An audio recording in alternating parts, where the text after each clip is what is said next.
Welcome to top news. Musi పునరుజ్జీవ ప్రాజెక్టును చేపడతామని, మూసీ రివర్ ఫ్రంట్ ఏరియాను అంతర్జాతీయ స్థాయిలో నిర్మిస్తామని తెలంగాణ ముఖ్యమంత్రి రేవంత్ రెడ్డి అన్నారు. New development bank director general doctor DJ Pandian గురువారం డాక్టర్ బిఆర్ అంబేద్కర్ తెలంగాణ సచివాలయంలో ముఖ్యమంత్రి రేవంత్ రెడ్డితో సమావేశమయ్యారు. ఈ సందర్భంగా ముఖ్యమంత్రి మాట్లాడుతూ మూసీ పునరుజ్జీవ ప్రాజెక్టు చేపట్టనున్నట్లు వెల్లడించారు. మూసీ రివర్ ఫ్రంట్ ఏరియాను అంతర్జాతీయ స్థాయిలో అభివృద్ధి చేసేందుకు ప్రణాళికలు వేశామన్నారు. నదిని సంరక్షిస్తూ నది జలాలను సుస్థిరం ఉంచడం, దీని ద్వారా స్థానికులకు ఎక్కువ ప్రయోజనం కలిగే విధంగా ఈ ప్రాజెక్టును మరింత అత్యుత్తమంగా తీర్చిదిద్దే విధంగా పనులు చేపడతామన్నారు.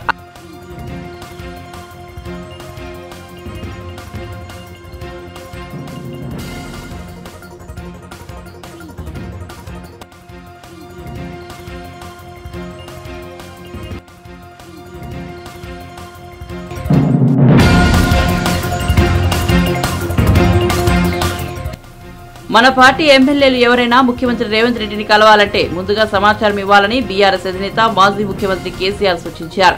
కొత్తగా ఎన్నికైన ఎమ్మెల్యేలు జాగ్రత్తగా ఉండాలని అన్నారు. బీఆర్ఎస్ ఎమ్మెల్యేలు ఎమ్మెల్సీలతో గురువారం కేసీఆర్ సమావేశమయ్యారు. ఈ సందర్భంగా మాట్లాడుతూ కొత్తగా ఎన్నికైన ఎమ్మెల్యేలు జాగ్రత్తగా ఉండాలని, ఏదో విని చెబితే ఆ ట్రాప్ లో పడవద్దన్నారు. మనం మంచి ఆలోచనలతో ప్రభుత్వంలో ఉన్న వారిని కలిసినా జనంలోకి తప్పుడు సంకేతాలు వెళ్తాయని హెచ్చరించారు. అభివృద్ధి పనుల కోసం మంత్రులను కలిసి విజ్ఞాపన పత్రాలు ఇవ్వండి, అయితే జనం మధ్య ఉన్నప్పుడు ఆ పని చేయాలని సూచించారు. ముఖ్యమంత్రిని కలవడానికి ముందుగా పార్టీకి సమాచారం ఇవ్వాలన్నారు. బీఆర్ఎస్ ను పొంద పెడతామని కొంతమంది కాంగ్రెస్ నేతలు అంటున్నారని, వారి మాటలను ప్రజలు గమనిస్తున్నారన్నారు. రాజీ లేని పోరాటాలతో రాష్ట్ర ప్రయోజనాలను కాపాడుకుందామని సూచించారు. ప్రజల ఆకాంక్షలకు అనుగుణంగా రాష్ట్రాన్ని ప్రగతి పథంలో నిలిపామన్నారు. తెలంగాణ రాష్ట్రాన్ని దేశానికి ఆదర్శంగా నిలిపామని పేర్కొన్నారు. బీఆర్ఎస్ రాజీ లేని పోరాటాలతో రాష్ట్ర ప్రయోజనాలను కాపాడుకుందన్నారు.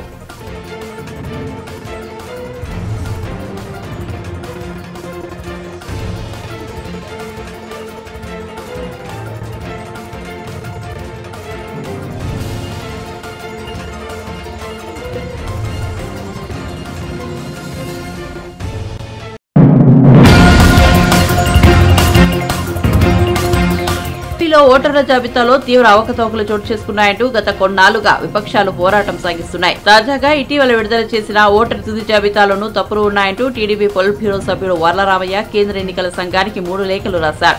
ఓటర్ జాబితా అవకతవకలపై వివిధ వార్తాపత్రికల్లో వచ్చిన కథనాల తాలూకు క్లిప్పింగ్లను కూడా వర్లరామయ్య తన లేఖలకు జత చేశారు. ఓటర్ జాబితాలో తప్పులను సరిదిద్దాలని వర్లరామయ్య కేంద్ర ఎన్నికల సంఘాన్ని కోరారు. ప్రజాస్వామ్య పరిరక్షణ కోసం చర్యలు తీసుకోవాలని విజ్ఞప్తి చేశారు. గౌరవనీయ జగన్మోహన్ రెడ్డి గారు చాలా కొత్త మోడస్ ఆపరాండిస్ మొదలుపెట్టారు. ఎంఓ అంటారు, మోడస్ ఆపరాండి అంటే కొత్త విధానాలు. ఈ కొత్త విధానాలు, కొత్త మోడస్ ఆపరాండిస్, ఇది ఇటాలియన్ వర్డ్ మోడస్ ఆపరాండి. ఈ ఎంఓస్ దేనికి? రాష్ట్ర ఖజానా నింపటానికి కాదు, రాష్ట్ర ప్రజలకు ఉపయోగపడటానికి కాదు, తన సొంత ఖజానా, తన జేబులు నింపుకోవటానికి ప్రభుత్వ యంత్రాంగాన్ని కొత్త చట్టాలను కూడా తీసుకొస్తూ ఉన్నారు. అందులో ఒకటి Andhra Pradesh state directorate of revenue intelligence. Andhra Pradesh state directorate of revenue intelligence. ఇది సెంట్రల్ గవర్నమెంట్ జిఎస్టీ ట్యాక్సెస్ అందరు కడుతున్నారా లేదని ప్రతి స్టేట్లో ఏర్పాటు చేసుకోమని చెప్పింది సెంట్రల్ గవర్నమెంట్. నేను కాదు.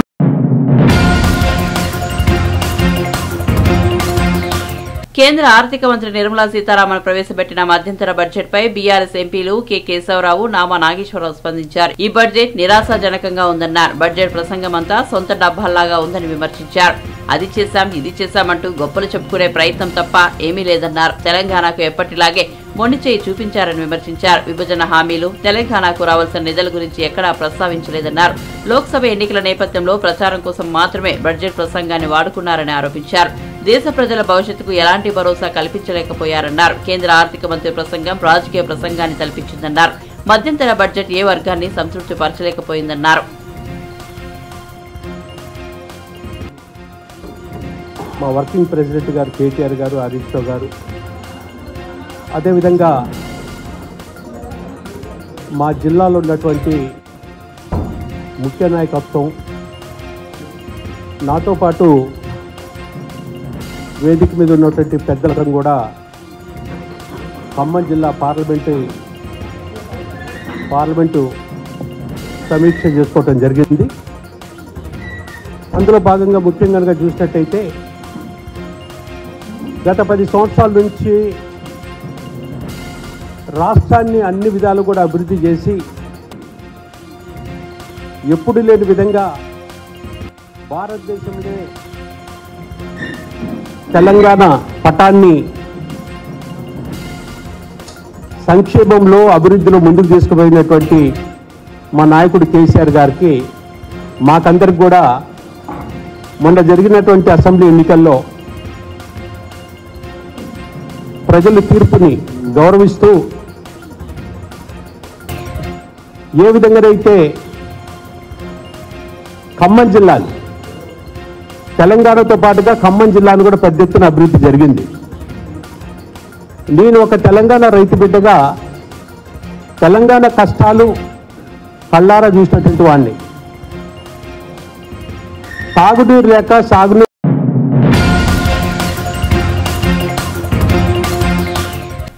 కాంగ్రెస్ ప్రభుత్వం పూర్తిగా గందరగోళంలో ఉందని బీఆర్ఎస్ నేత సిద్దిపేట ఎమ్మెల్యే హరీష్ రావు అన్నారు. కృష్ణా బోర్డుకు ప్రాజెక్టుల అప్పగింతపై ఆయన స్పందించారు. ప్రాజెక్టుల స్వాధీనం అంశానికి సంబంధించి గతంలో బీఆర్ఎస్ ప్రభుత్వం పలుమార్లు ప్రస్తావించిన అంశాలని పేర్కొంటూ 27న రాష్ట్ర ప్రభుత్వం కేంద్రానికి లేఖ రాసిందన్నారు. ఇవాళ ప్రాజెక్టుల నిర్వహణను కృష్ణా బోర్డుకు అప్పగిస్తున్నట్లు 2 రాష్ట్రాల ఇంజనీర్ ఇన్ చీఫ్లు మీడియా ముందు ప్రకటించారన్నారు. కాబట్టి 27వ తేదీ లేక ప్రామాణికమా, ఇవాల్టి మీటింగ్ లో అంగీకారం ప్రామాణికమా చెప్పాలన్నారు. ప్రాజెక్టుల విషయంలో రాష్ట్ర ప్రభుత్వం పూర్తిగా తప్పుదోవ పట్టిస్తోందని విమర్శించారు. కృష్ణా బోర్డుకు ప్రాజెక్టులను అప్పగించేందుకు అంగీకరించారని తాను చెబితే హరీష్ రావు వద్ద పాఠాలు నేర్చుకోవాల్సిన అవసరం లేదని వ్యాఖ్యానించారని, తెలంగాణ ప్రయోజనాలు పరిరక్షిస్తామని కాంగ్రెస్ నేతలు గొప్పగా చెప్పారని, కానీ ఇవాళ ఏం జరిగింది? శ్రీశైలం, నాగార్జున సాగర్ ప్రాజెక్టుల ఆపరేషన్ కృష్ణా బోర్డుకు అప్పగిస్తూ నిర్ణయం తీసుకున్నారని మండిపడ్డారు. వాస్తవాలు చెప్పాలి, వాళ్ళు ఇచ్చిన మాట నిలబెట్టుకోవాలి. కానీ వాళ్ళు ఇవన్నీ కూడా గమనిస్తే ఏం కనబడుతుందంటే కాంగ్రెస్ వాళ్ళది ఇట్లా చెప్పి మెల్లగా పార్లమెంట్ ఓట్లు కాగానే అయ్యో మేము లంకె బిందెలు ఉన్నాయి అనుకున్నాం, కానీ ఇక్కడ ఖాళీ బిందెలు ఉన్నాయి, ఇక మాతో కాదని చేతులు లావట్టేట్టున్నారు. వీళ్ళు ఏంది దేనికి తయారు చేస్తున్నారు? ఓట్లు అయిపోయినాక మెల్లగా అంత ఇక్కడ లంకె బిందెలు లేవు, అంత ఖాళీ ఉన్నది, ఇక మాతో కాదు అని చేతులు లావట్టేందుకు ఇదంతా కథ వంటకం వండుకొస్తున్నది. అర్థమైతే లేదా గాయంత మనకి? ఇప్పుడు ఓట్లు ఉన్నాయని చెప్పారు కంటే ఓట్లు కాగానే మెల్లగా చేతులు లావట్లేదు. ఇక మేము సెక్రటరియట్ లంకె బిందెలు ఎంత ఎత్తుకినా దొరుకుతలే ఉంటాయి. అసలు లంకె బిందెలు సెక్రటరియట్ లో ఫైళ్లు ఉంటాయి, కంప్యూటర్లు ఉంటాయి కదా. లంకె బిందెలు ఆడుంటాయి ఇంకా మెదక్ కిల్ల పొన్ననో లేకపోతే గట్ల ఏదైనా బూత్ బంగ్లాలో పాడుపడ్డ బంగ్లాలలో రాత్రిపూట తగ్గుతుంటారు కొంతమంది. అవునా? మరి ఈయనకెందుకు అనుమానం వచ్చిందో నాకు డౌట్ వస్తుంది. ఇవన్నీ మనకు అర్థమవుతున్నాయి. ఈరోజు దయచేసి మనం ఆలోచించాలి. నిజంగా ఇలా ప్రజల్లో చర్చ స్టార్ట్ అయింది. నిజంగా 4000 పెన్షన్ రాలే కదా, బోనస్ రాలే కదా, వచ్చిందా? 2500 అక్క చెల్లెలకు ఇస్తానని వచ్చినాయా? ఇవాళ తెలంగాణలో 1,52,00,000 మంది అక్క చెల్లెళ్ళు 18 ఏళ్ళు నిండిన వాళ్ళు ఉన్నారు. మరి వాళ్ళందరికీ ఆ 1,52,00,000 మందికి నువ్వు నెలకు 2,500 ఇస్తా అన్నావా లేదా? గది ఇవ్వాలి కదా. మరి గది ఇవ్వమంటే అగో హరీష్ రావు నన్ను అడుగుతావా?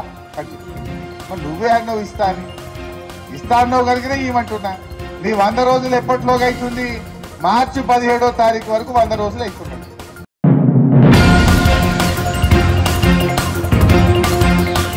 హైదరాబాద్ రీజనల్ రింగ్ రోడ్ పనులను త్వరలో ప్రారంభిస్తామన్నారు రాష్ట్ర రోడ్డు భవనాల శాఖ మంత్రి కోమటిరెడ్డి వెంకటరెడ్డి. ఢిల్లీలో కేంద్ర మంత్రి నితిన్ గడ్కరీతో భేటీ అనంతరం ఆయన మాట్లాడుతూ తెలంగాణలో పెండింగ్ లో ఉన్న రోడ్డు విస్తరణ పనులపై చర్చించామన్నారు.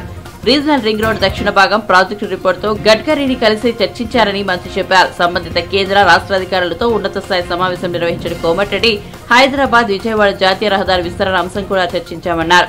రైల్వే అండర్ బ్రిడ్జ్ కారణంగా వర్షాకాలంలో నీరు నిలిచి వాహనాల రాకపోకలపై ప్రభావం పడుతుందని, ముఖ్యమైన ప్రాంతాల్లో అండర్ బ్రిడ్జ్ బదులు ఓవర్ బ్రిడ్జ్ నిర్మించాలని ప్రతిపాదించినట్టు తెలిపారు. 2 అవర్స్ మాతో డిస్కస్ చేసి ప్రతి రోడ్ టు రోడ్ మాకు నాగపూర్ నుంచి విజయవాడ వెళ్ళే రోడ్డు, మంచిర్యాల నుంచి ఖమ్మం మీదుగా పోయే రోడ్డు, ల్యాండ్ ఎక్విజిషన్ ఎక్కడెక్కడ ఉన్నాయో మేము కూడా చెప్పినాం. మా గవర్నమెంట్ వచ్చిన తర్వాత మా ముఖ్యమంత్రి గారి డైరెక్షన్లో నేను మా ఆఫీసర్స్ కలిసి ల్యాండ్ ఎక్విజిషన్ ప్రాసెస్ స్పీడప్ చేసినాం. ఖమ్మం కానీ మహబూబ్నగర్ లాంటి దగ్గర ప్రాబ్లమ్స్ ఉండి లోకల్ ఇష్యూతోని లోకల్ అప్పుడున్న టీఆర్ఎస్ లీడర్స్ వాళ్ళ సొంత ప్రయోజనాలు ఆగిపోయిన రోడ్స్ని కూడా క్లియర్ చేయించి అలా వర్క్ స్టార్ట్ చేసినాం. ఇంకా కూడా మిగిలిన దాని అన్నిటి మీద కూడా తెలంగాణ ప్రభుత్వానికి అన్ని విధాలా సహకరిస్తామని చెప్పినందుకు కేంద్ర ప్రభుత్వానికి ముఖ్యంగా గడ్కరీ గారికి ప్రత్యేకంగా కృతజ్ఞతలు తెలియజేస్తున్నాం. కొన్ని విషయాలు మా సెక్రటరీ గారు అలైన్మెంట్ చేంజెస్ ఇవన్నీ కూడా ఇంటర్నల్గా మేము అందరం కూర్చొని మాట్లాడుకున్నాం. ఎక్కడ ఇబ్బంది లేకుండా యూటిలిటీ ఛార్జ్ కింద గతంలో కాంట్రాక్టర్ మా స్టేట్ గవర్నమెంట్ కట్టాలంటే అప్పుడున్న ప్రభుత్వం 20,000 కోట్ల ప్రాజెక్టు మొత్తం టోటల్గా వాళ్ళే పెడతామని చెప్పి ప్రాజెక్ట్ కడతామంటే రీజనల్ రింగ్ రోడ్ ఇస్తే మేము 350 కోట్లు ఇవ్వలేమని చెప్పి అప్పటి గవర్నమెంట్ రాస్తే 1-2 ఇయర్స్ దాంతో లేట్ అయింది. దాన్ని కూడా ఇవాళ సాల్వ్ చేసినాం. ఓవరాల్గా మేము అనుకున్న విధానం అనుకుంటే ఎక్కువగా మినిస్టర్ గారి నుంచి రెస్పాన్స్ రావడం, తెలంగాణ గవర్నమెంట్కు ఫ్యూచర్లో వచ్చే 5 సంవత్సరాలు అన్ని రోడ్లను కూడా హైవేస్గా మార్చడానికి సహకరిస్తానని వారు చెప్పినందుకు వారికి ధన్యవాదాలు. కేసీఆర్కు హైదరాబాద్ రోడ్లకు ఏం సంబంధం? ఇవాళ నేషనల్ హైవే మినిస్టర్ దగ్గర ఒక చక్కటి మీటింగు 2 గంటలు.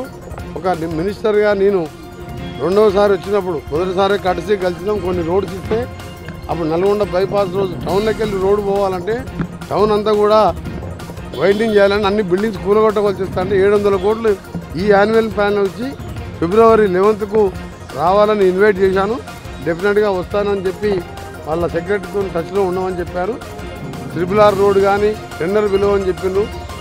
వాళ్ళు RRR అనౌన్స్ చేసి మర్చిపోయిన గవర్నమెంటు దాని మీద అడగని చెప్తాను తప్ప కేసీఆర్ ఏం మాట్లాడండి, కేటీఆర్ ఏం మాట్లాడండి కాదు. మేము విమర్శలను పట్టించుకోము. సమయం వచ్చినాం మా పార్టీ వేదికల మీద చెప్తాం. దిస్ ఈజ్ ఓన్లీ ప్యూర్గా official meeting regarding development of roads, new national హైవేకి సంబంధించిన రోడ్ కాబట్టి కేసీఆర్ దాని మీద నో కామెంట్స్. RUPs కడితే వర్షం వచ్చినప్పుడు కానీ ఏ చిన్న వచ్చినా ట్రాఫిక్ జామ్ అయ్యి అక్కడ డ్రైవర్కు స్కిల్ డ్రైవింగ్ సెంటర్స్ పెట్టాలని చెప్పి వారిని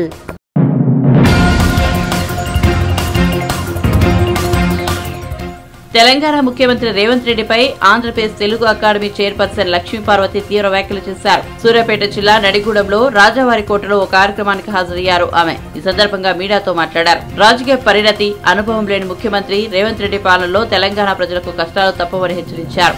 కాంగ్రెస్ పాలిత రాష్ట్రాలలో ముఖ్యమంత్రులు స్వతంత్రంగా వ్యవహరించలేదన్నారు. ఏ నిర్ణయం తీసుకోవాలన్నా కాంగ్రెస్ పెద్దల అనుమతి తీసుకోవాల్సిందేనని ఎద్దేవా చేశారు. ఒక స్త్రీని అన్యాయం చేసి తనతో ఈ విధంగా అక్రమంగా అన్యాయంగా ఉంచుకొని ఈ విధంగా మోసం చేసేవాడు యుగ పురుషుడు అవుతాడా? ఇది వీళ్ళు తప్పనిసరిగా ఈ కుటుంబం చెప్పాలా, సమాధానం తెలుగుదేశం వాళ్ళు కూడా చెప్పాలా. ఈరోజు నేను ఇంకెందుకంటే నేను పూర్తిగా బయటకు వచ్చేసాను. నేను ఇన్నాళ్ళు కూడా గౌరవం, మర్యాద, మంచి సంస్కారం అనుకుంటూ ఈ కుటుంబాన్ని గౌరవిస్తూ వచ్చాను. ఇంతవరకు ఈ కుటుంబ సభ్యుల గురించి నేను ఎక్కువ మాట్లాడలేదు. ఈ రోజు మాట్లాడుతున్నాను. ఈ రోజు నుంచి ఈ కుటుంబం మీద నా ఫైటింగ్ ఎలా ఉంటుందో రేపు ఎలక్షన్లో నిజంగా చెప్తున్నాను. నేను వీళ్ళని ఈ రాష్ట్రం నుంచి చంద్రబాబు నాయుడిని, ఈ పురంధరేశ్వర్ని ఈ రాష్ట్రం నుంచే తరిమి కొట్టకపోతే ఎలక్షన్ల తర్వాత వాళ్ళ మొహం కూడా కనిపించినంతగా నేను జగన్మోహన్ రెడ్డి గారికి సహాయం చేయడానికి నిర్ణయించుకున్నాను. అదేవిధంగా ఎలక్షన్లో నేను పూర్తిగా కూడా ప్రతి నియోజకవర్గం పర్యటించి వీళ్ళ దుర్మార్గాలన్నీ కూడా బయట పెట్టడానికి ఎన్టీఆర్ గారు స్వయంగా ఏం మాట్లాడారో, ఈ కుటుంబం తనకు ఏ విధంగా ద్రోహం చేసిందో ఈ విషయాలన్నీ స్వయంగా నేనే, ఆయన క్యాసెట్లు ఉన్నాయి, ఆడియో ఉన్నాయి, వీడియో ఉన్నాయి, వీటన్నిటిని కూడా నేను ప్రజలకు చూపించి ఈ దుర్మార్గులు చేస్తున్న ఇప్పటికీ చేస్తున్నారు. మరొక్కసారి ఎన్టీఆర్ గారి ఆత్మకు సంక్షోభం కలిగిస్తూ ఉన్నారు. ఆయన ఆత్మక్షోభకు గురి చేస్తూ ఉన్నారు. వీళ్ళ వారసులు, వీళ్ళ ఎన్టీఆర్ గారి కడుపును పుట్టినంత మాత్రం చేత వారసత్వం వస్తుందా? స్వయంగా మీరు చూడండి. ఇదిగో చంద్రబాబు నాయుడు సమక్షంలో కూడా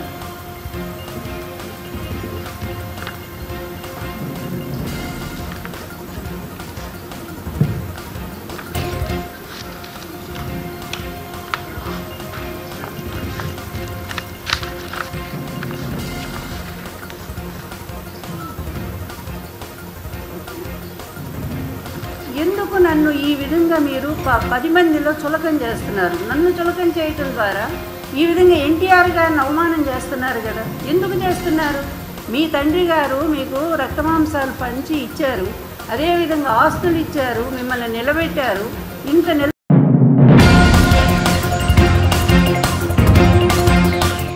కేంద్ర బడ్జెట్ ప్రకటన నేపథ్యంలో రైల్వే శాఖ మంత్రి అశ్విని వైష్ణవ్ మాట్లాడుతూ ఏపీలో రైల్వే జోన్ ఏర్పాటుకు తాము సిద్ధంగా ఉన్న 53 ఎకరాల స్థలం కేటాయించకుండా ఏపీ ప్రభుత్వం జాప్యం చేస్తోందని ఆరోపించారు. దీనిపై టీడీపీ సీనియర్ నేత గంటా శ్రీనివాసరావు తీవ్రంగా స్పందించారు.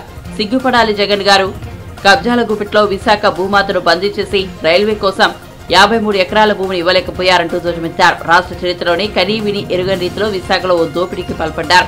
లక్షల కోట్లు విలువైన 1000 ఎకరాల భూములను మీరు మీ సామంతరాజులు దోచుకున్నారు. కానీ విశాఖ రైల్వే జోన్ కోసం మాత్రం 53 ఎకరాల స్థలం దొరకలేదా? విశాఖలో మీ విలాస రాజభవనాల కోసం 100 కోట్లతో కట్టుకున్న రాజకోటకు మాత్రం భూమి దొరుకుతుంది. కానీ రైల్వే జోన్ కోసం మాత్రం భూమి దొరకదా? ఈ 5 ఏళ్లలో మీరు మీ నాయకులు విశాఖలో ఎవరెవరు ఎంతెంత దోచుకున్నారో దాచుకున్నారో లెక్కలతో సహా చెప్పండి, మేము సిద్ధం. విశాఖ రైల్వే జోన్ కోసం 53 ఎకరాల భూమిని ఇవ్వాలని రాష్ట్ర ప్రభుత్వాన్ని అడగామని, ఏపీ ప్రభుత్వం ఇంకా భూమిని అప్పగించలేదని రైల్వే మంత్రి అశ్విని వైష్ణవ్ చెప్పారని పేర్కొన్నారు. ఒక దళిత ఎమ్మెల్యే మామూలుగా ఆయనకి సీటు ఇస్తున్నారో లేదో తెలియకపోతే ముఖ్యమంత్రిని కలవాలంటే 3 రోజులు ముఖ్యమంత్రి కార్యాలయం దగ్గర ఉంటే ముఖ్యమంత్రి అపాయింట్మెంట్ ఇవ్వకుండా చివరికి ఆయన సలహాదారులు సామంతరాజులుగా ఉన్న సజ్జల గారిని కలవమంటే సజ్జల గారిని కలవడానికి వస్తే ఆయన కూడా 2 రోజులు టైం ఇవ్వకపోతే చివరికి ఆయన కారు ఎక్కిపోతూ ఉంటే ఆ కారు దగ్గరకు వస్తే కారులో ఉన్న గన్మెన్ సజ్జల గారితో సార్ ఇట్లా తిప్పేస్వామి గారు ఎమ్మెల్యే గారు వచ్చారు సార్, నిలబడినారు కారు దగ్గర, కలవాలంటున్నారంటే గ్లాస్ దించి ఎమ్మెల్యే గారా, ఓకే తర్వాత కలవాయా అని చెప్పి వెళ్తే ఆయన దీనంగా బయటికి అసహాయ స్థితిలో బయటకు వచ్చిన విషయాన్ని మనం చూస్తూ ఉన్నాం. అంటే ఇవన్నీ కూడా ఒక చరిత్ర. ఆ పార్టీలో ఒక ప్రజాప్రతినిధులకి, ఎమ్మెల్యేలకి, ఎంపీలకి, లేకపోతే ఎమ్మెల్సీలకి ఎలాంటి ప్రాతినిధ్యం ఇచ్చే వాళ్ళకి రిప్రజెంట్ చేసే వాళ్ళని గౌరవిస్తున్నారు, వాళ్ళని ఎలా చూస్తున్నారు దానికి ఇవన్నీ ఒక సజీవ సాక్ష్యాలు. అంతేకాదు మన అన్నే రాంబాబు గారు అంటే ఈ రాష్ట్రంలోనే హయ్యెస్ట్ మెజారిటీ జగన్మోహన్ రెడ్డి గారి కంటే కూడా ఆ తర్వాత వచ్చిన మెజారిటీ అవుతుందంటే ఈ స్టేట్లో అన్నే రాంబాబు. అటువంటి అన్నే రాంబాబు గారు చివరికి ఆయనకి సీట్ ఇవ్వకపోగా సరే ఆయన ఎంత హ్యూమిలేట్ చేశారు ఆయన్ని ఏ విధంగా అక్కడ అవమానపరిచారని కూడా స్వయంగా ఆయన కూడా చెప్పడం జరిగింది. అంటే ఇవన్నీ ఒక పక్క జరుగుతూ ఉంటే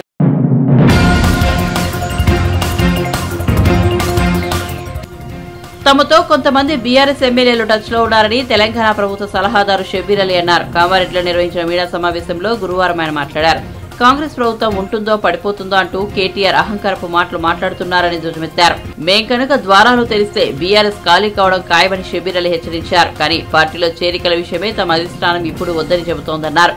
పార్టీ ఫిరాయింపులు వదలడం వల్ల ఆగామని, లేదంటే ఇతర పార్టీలకు చెందిన వారు కాంగ్రెస్ లో చేరేందుకు సిద్ధంగా ఉన్నారన్నారు.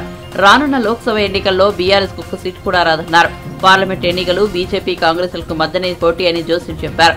10 ఏళ్లలో తెలంగాణను కేసీఆర్ కుటుంబం లూటీ చేసిందని ఆరోపించారు. తాము అధికారంలోకి వచ్చి 2 నెలలు కూడా కాలేదని, అప్పుడే బీఆర్ఎస్ నేతలు విషం చిమ్ముతున్నారన్నారు. ఏడాదిలో 2 లక్షల ఉద్యోగులు ఇస్తామని షబ్బీర్ అలీ పునరుద్ఘాటించారు. 10 సంవత్సరాలు ఆయన చేరింది మాకు కనీసం 2 నెలలు కూడా రానిది మా మీద ఎప్పుడూ ఉండదు. ఫస్ట్ అయితే 2 ఏళ్ళ నుంచి మేము పెట్టండి గవర్నమెంట్ ఉండదు పాల్గొట్టేస్తాం. మీరు పాల్గొంటావా నేను చూడండి ఆలోచనలు మీ ఇంతమంది పాల్గొంటారు ఎమ్మెల్యేలు పాల్గొంటారు. ఇప్పటికీ చాలా మంది ఎమ్మెల్యేస్ మాకు ఖచ్చితంగా కానీ మా హైకమాండ్ మాట్లాడుతున్నారు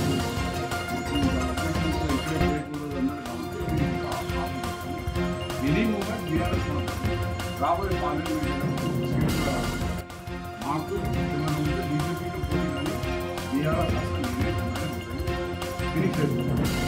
ఎందుకంటే వాళ్ళు చేసిన నోటినారు. ఇప్పుడు ఒక ఆఫీసర్ మీద రేడియో ఆఫీసర్ మీద రైడ్ చేస్తే 500 కోట్లు దాంట్లో పెద్ద పెద్ద ఆఫీసర్లు రాజకీయ నాయకులు ఉన్నారు. అలా ముఖ్యమంత్రి నీతి నిజాయితీ ఏసీబీ డైరెక్టర్ సిబి ఆయనే ఉన్నారు.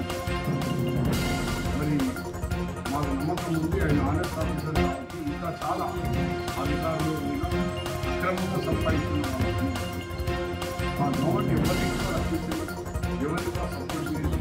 ఇలాంటి చేసిన రాజకీయ నాయకులు కానీ అధికారులు కానీ ఇది మేము చెప్పి రూల్ చేసి ఆఫీసర్ దగ్గర 504 నుంచి 5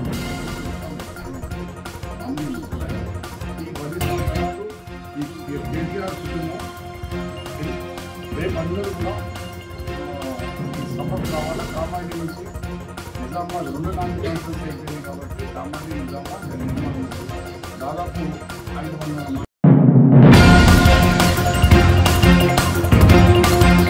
తెలంగాణలో నియంత పాలనకు చరమగీతం పాడేందుకు కాంగ్రెస్ విజయానికి తెలుగుదేశం పార్టీ చేసిన కృషి మరవలేనిదని రెవెన్యూ శాఖ మంత్రి పొంగులేటి శ్రీనివాసరెడ్డి అన్నారు. గురువారం ఆయన ఖమ్మంలోని ఎన్టీఆర్ భవన్ కు వెళ్లారు.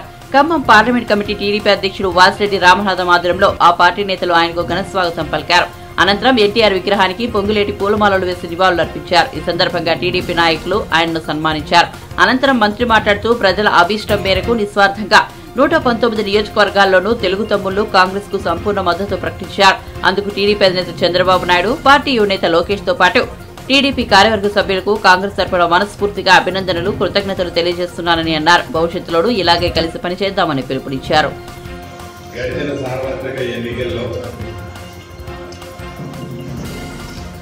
తెలంగాణ రాష్ట్రంలో మార్పు కావాలని, మార్పు రావాలి అని రాజకీయంగా తెలుగుదేశం పార్టీకి ఏమి లాభం వస్తుందని అన్నదానికంటే కూడా ప్రజలు ఏమి కోరుకుంటున్నారో, ప్రజా అభిప్రాయం ఏముందో దానికే మా మద్దతు తెలపాలి అని, రాజకీయంగా లబ్ధి ఏమి జరుగుతుంది అని ఏ రాజకీయ పార్టీ అయినా ఆశిస్తుంది, ఆలోచిస్తుంది. కానీ తెలుగుదేశం నాయకులు కానీ, జాతీయ నాయకులు నారా చంద్రబాబు నాయుడు గారు కానీ, తెలుగుదేశం పార్టీకి తెలంగాణ రాష్ట్రంలో ఏమి లబ్ధి జరుగుతుంది అన్నదానికంటే ముందు తెలంగాణ బిడ్డలు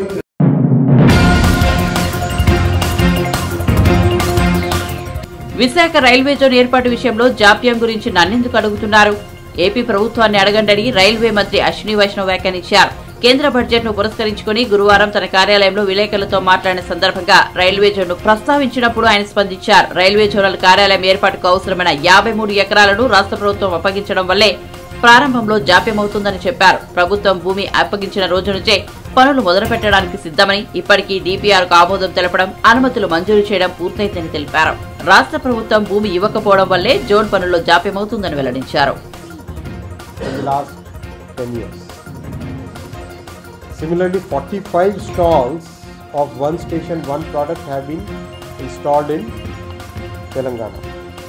So this is again like multiple times railway investment has increased in Telangana.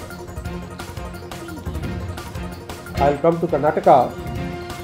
Karnataka 2009 to 14. The allocation was only 835 crore. The allocation this year is, in the current budget which has been announced today, is 7,524 crore. 7,524 crore. Prime Minister Modi ji has given huge emphasis on Sabka Saath, Sabka Vikas. So that's why the budget allocation has increased 9 times compared to the 2009 to 2014 period, compared to the UPA government period. Same is the progress in electrification is 97% electrified already, about to be completed. 59 stations are being redeveloped as Amrit stations, 5959. The investment in railways in Karnataka is of the order of 47,346 crore. 47,346 crore. 47346. 47346 crore. Yeah. In the coming years. These are the projects which are sanctioned where the work has already started.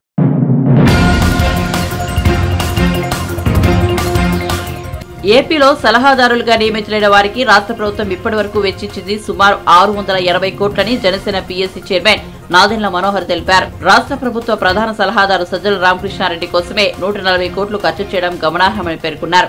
మంగళగిరిలోని party కేంద్ర కార్యాలయంలో ఏర్పాటు చేసిన media సమావేశంలో నాదెండ్ల మాట్లాడారు. గౌరవ హైకోర్టుకి నివేదిక అందించి ఆ రోజున వాళ్ళు చెప్పారు, కేవలం క్వాలిఫైడ్ పర్సన్స్ ని అపాయింట్ చేస్తున్నామని. వీళ్ళ సలహాల ద్వారా ఏ నిర్ణయం రాష్ట్ర ప్రభుత్వం తీసుకోవాలన్నా కూడా ఈ పెద్ద మనుషుల్ని కూర్చోబెట్టుకుని అడిగి వాళ్ళ సలహాలు తీసుకుని మేము నిర్ణయం తీసుకుంటున్నామని ఆ రోజు ప్రకటించారు. మరి ఇన్ని రోజుల నుంచి వీళ్ళకి జీతాలు, వీళ్ళందరికీ accommodation, vehicles, personal staff, telephone బిల్లులు, వీళ్ళు వాడుకోవడానికి మొబైల్ ఫోన్లు, ఇవన్నీ కూడా ప్రభుత్వం వాళ్ళకి అందిస్తూ ఉంటే ఒకరిద్దరు పాపం చాలా బాధతోటి ఈ విధంగా మనం ప్రభుత్వ డబ్బుని వృధా చేయకూడదు, మన సర్వీసెస్ దేనికి ఉపయోగించుకోవడం లేదు, ముఖ్యమంత్రిని కలవాలన్నా కలవలేకపోతున్నాం. ముఖ్యమంత్రి గారి సలహాదారులని నియమించుకోబడ్డ వ్యక్తులు కూడా కనీసం ముఖ్యమంత్రి గారిని కలవలేకపోతున్నారు. అందులో ప్రధానంగా అటువంటి కాన్షియస్ ఉన్న వాళ్ళు, ఎవరైతే మనం కొంచెం విలువలతో కూడిన వ్యక్తులు ఉన్నారో ఒకరిద్దరు రాజీనామా కూడా చేసి వెళ్ళిపోయారు. అందులో సుభాష్ గార్గ్ గారు ఒకరు. సుభాష్ గార్గ్ గారు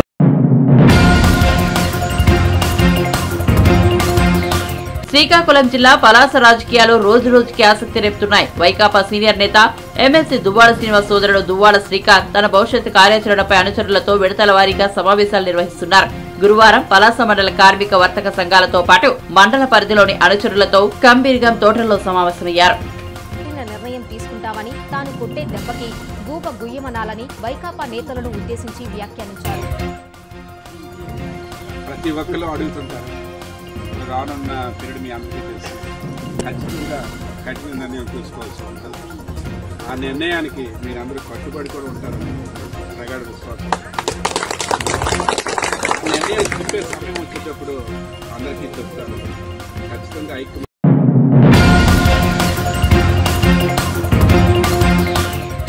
సచిన్ టెండూల్కర్ ఈ పేరు భారత క్రికెట్ ఉన్నంత వరకు చిరస్థాయిగా నిలిచిపోతుంది.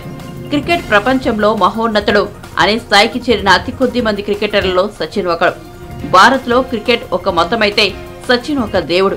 2013లో అంతర్జాతీయ క్రికెట్ కు వీడ్కోలు పలికిన సచిన్ ఇప్పటికీ సోషల్ మీడియా ద్వారా అభిమానులను దగ్గరగానే ఉన్నాడు. తాజాగా ఎక్స్ ద్వారా ఒక ఆసక్తికర వీడియోను పంచుకున్నాడు. సచిన్ ఇవాళ టెండూల్కర్ ను కలిశాడు అంటూ ఒక పోస్ట్ కు హెడ్డింగ్ పెట్టారు. ఇంతకీ ఆ వీడియోలో ఏముందంటే, సచిన్ కారులో వెళ్తుండగా టెండూల్కర్ అనే పేరుతో ఉన్న నెంబర్ 10 ముంబై ఇండియన్స్ జెర్సీని ధరించి ఒక వ్యక్తి బైక్ పై అదే రూట్ లో వెళ్లడం చూడొచ్చు. అతడిని గమనించిన సచిన్ తన కారును ఆపి ఆ బైకర్ ను కూడా ఆపాడు. అప్పుడు వ్యక్తి ముఖంలో కనిపించిన ఫీలింగ్ మాటలకు అందదు. తన ఆరాధ్య దైవం కళ్ళెదుట ప్రత్యక్షమైతే ఏ భక్తుడికి మాత్రం మాటలొస్తాయి. వెంటనే ఆ వ్యక్తి 2 చేతులు జోడించి సచిన్ కు నమస్కరించాడు. అంతేకాదు తన చేతిపై ఉన్న పచ్చబొట్టుడు తన బైక్ కవర్ లో ఉన్న సచిన్ ఫోటోలతో కూడిన బుక్ ను చూపించడంతో సచిన్ సంబరపడిపోయారు. ఆ బుక్ లో ఆటోగ్రాఫ్ చేసి తన వీరాభిమానిని సంతోషపెట్టాడు. దీనికి సంబంధించిన వీడియోను ఎక్స్ లో పోస్ట్ చేసిన సచిన్, నాపై ఆ అభిమాని చూపిన అపారమైన ప్రేమతో నా హృదయం సంతోషంతో నిండిపోయింది. జీవితంలో ఊహించని కోణాల్లోనూ ఇలా వ్యక్తుల నుంచి ప్రేమ లభిస్తుండడం జీవితాన్ని ఎంతో ప్రత్యేకంగా మార్చివేస్తుందని పేర్కొన్నారు.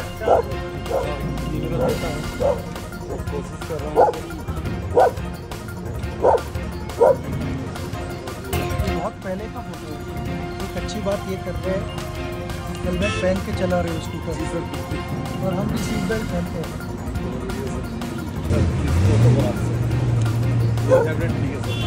तो आपका पूरा नाम है? हरीश।